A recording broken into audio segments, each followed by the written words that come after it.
Olá, graça e paz. Nossa reflexão de hoje é em Mateus, capítulo 21, versículo 20, que nos diz o seguinte: Vendo isto, os discípulos admiraram-se e exclamaram: Como secou depressa a figueira. Este texto é parte da versão de Mateus da maldição da figueira. Um texto esse que nós vimos ontem, em nossa reflexão anterior, onde Jesus amaldiçoou uma figueira porque ela demonstrou que tinha frutos, mesmo sendo um período fora do tempo natural, mas é comum que os frutos venham primeiro que as folhas. E quando uma figueira está verdejante, está cheia de folhas, você deduz que ela também deve ter frutos. Então Jesus se dirige até ela e, não encontrando frutos, ele então a amaldiçoa e ela seca. E com isso Jesus ensinou uma lição muito preciosa aos seus discípulos, né? O de não viver de aparência, sobre o que nós já falamos.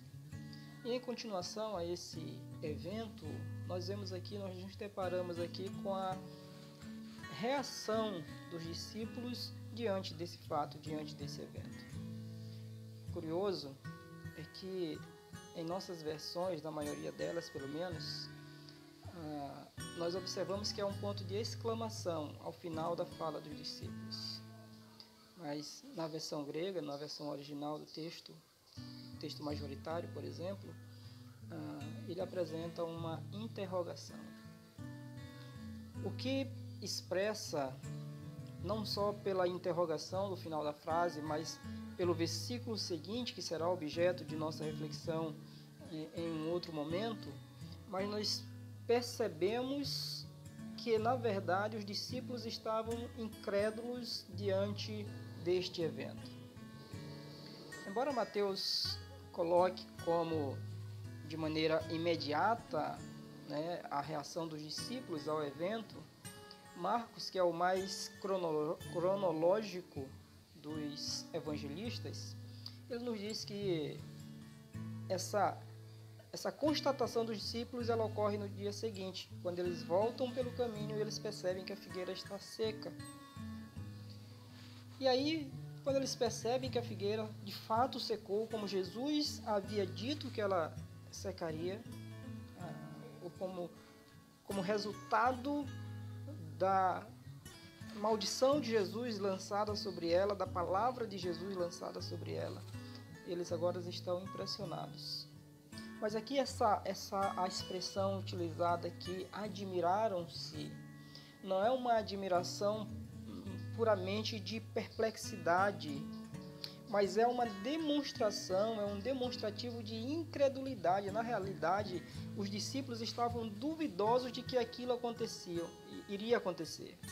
Eles presenciaram Jesus proferindo aquelas palavras contra a figueira, mas eles estavam incrédulos, eles não acreditavam plenamente que de fato aquilo ia acontecer.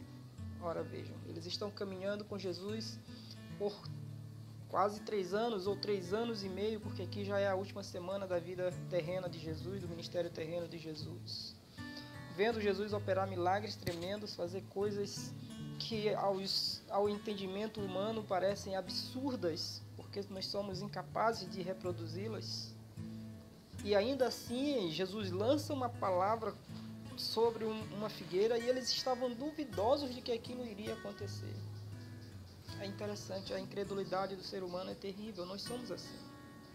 Nós somos incrédulos, mesmo diante de coisas, mesmo depois de termos presenciado coisas grandiosas da parte de Deus, mesmo depois de termos sido alvo de livramentos, mesmo depois de percebermos o cuidado de Deus em tempos difíceis, mesmo depois de termos experiências sobrenaturais com Deus, nós ainda guardamos a incredulidade. Ai de nós! Como somos incrédulos. Precisamos louvar e agradecer a Deus porque Ele não nos retribui segundo o nosso merecimento, mas consoante a sua muita misericórdia. Os discípulos demonstram incredulidade, eles estavam duvidosos de que a palavra de Jesus se cumpriria. E você, quantas vezes duvidou da palavra de Jesus?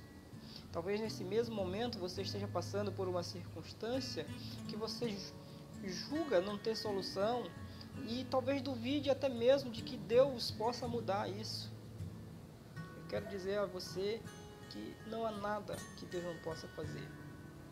A Bíblia diz que não há impossíveis para Deus em todos os seus propósitos. O próprio Deus, falando por meio do profeta, ele diz: porventura haveria alguma coisa demasiadamente difícil para mim? Ele ainda diz uma outra vez, ele diz: agindo eu, quem impedirá? Então não há nada impossível para Deus. Excluamos, deixemos a incredulidade. Creiamos em Cristo Jesus. Ele tem todo o poder. A palavra de Deus diz que todo o poder foi dado a Ele nos céus e na terra. Creia na palavra de Jesus. Que Deus em Cristo nos abençoe.